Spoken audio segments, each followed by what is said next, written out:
Hey guys! Today I'm showing you 17 header ideas that work really well for notes and bullet journaling. This first one is a variation on the classic faux calligraphy. I'll link my guide to it in the cards, but basically you write in cursive like this, and then normally after you trace the downstrokes, as I'm doing right now, you would color them in, but for this header style, just leave them white. This one is very similar to and builds on the previous one.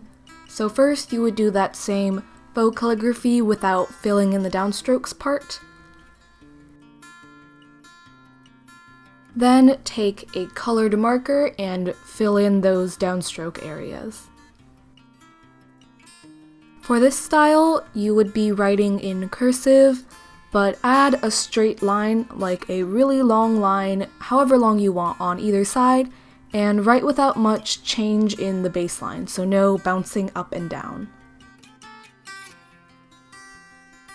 This one is really basic and simple. You just make a colored block using a highlighter or marker, and then write whatever you need to write in white pen, which looks pretty cool in my opinion. But if you don't have a white pen, you can use a black pen, it works just as well. This one is also pretty simple. Just take a marker, preferably in a different color or bolder than most of the rest of your text so that it stands out, and write in capital letters. You can also change up the way your handwriting looks. So one of my favorite handwriting fonts is to write in capital letters, but really tall and thin and with wide spacing. This one takes a bit of effort to learn. I'll link my beginner's guide to brush lettering in the cards. This header style is basically just calligraphy. And here I'm showing 3 different styles of calligraphy that I like to use.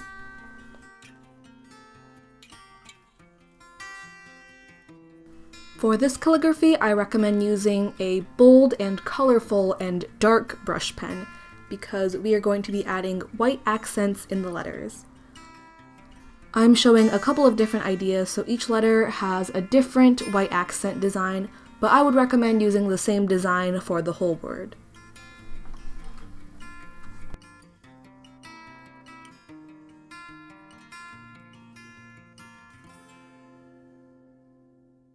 This one is calligraphy with a 3D effect, so I would recommend using a bold brush pen that's colorful but a light color. After you've written the word, use a thin black brush pen and add in the thicker parts of the drop shadow. You could also use a black pen and just double up. So the way to know where to make it thicker is to imagine you have the same word but shifted slightly to the right and slightly down, and wherever those portions of the drop down part would show through, that's where you add the thicker shadow. Then use a regular black pen, or you can use the brush pen but don't press down, to trace the rest of the word. If you want me to do a reference sheet for this font, let me know in the comments.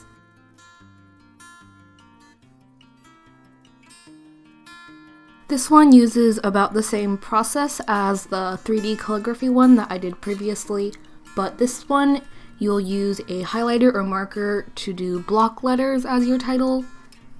Then use the black brush pen, black pen, or whatever writing utensil you're using to add the drop shadow and outline in the same way that the calligraphy one was done.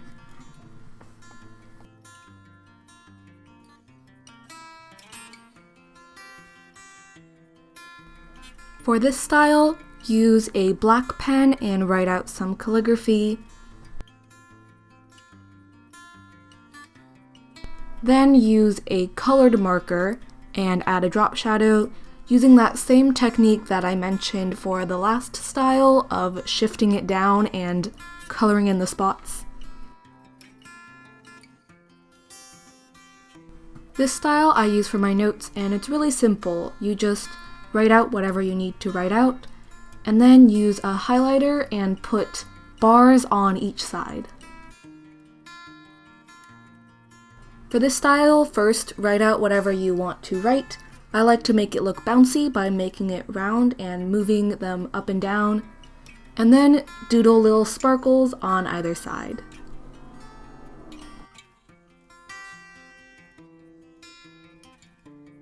This one is fairly drawing based, but trust me, it's super easy to do.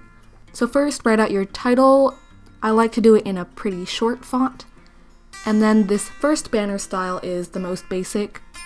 I'm pretty bad at explaining, so you can just look at it and follow along. These next two are a little more complicated, but if you follow along with the video and practice a bit, they should be looking great in no time. This third one is meant to be used with something that already has a box, like a margin or a planning box. You don't need to draw in the box. This style is meant to imitate slab serif fonts, and serifs refer to the little caps on the ends of the letters. You can Google slab serif fonts to see where you should make the letters thicker, and just add straight lines to the ends of the letters.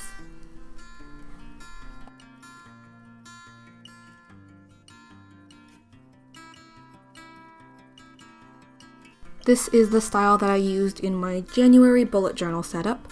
So first, you would take a light colored marker or brush pen and write out the word in thick letters. Then use a black pen and draw the outline of the letters. It's as if you're tracing them for block lettering, but you're shifting them slightly to the left and up. For this style, start out by writing your word in a marker or highlighter.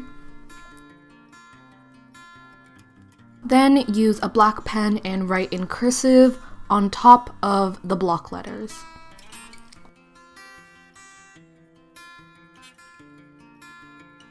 For this one, start out by writing in capital letters with a round tipped marker, and move the letters up and down in a wavy sort of pattern. Then use a black pen and just outline the letters.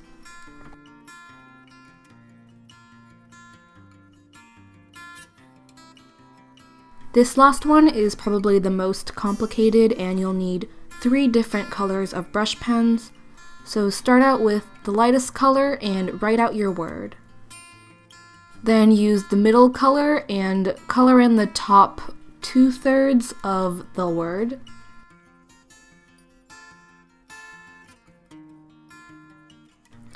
And lastly, use the darkest color for the top 1/3.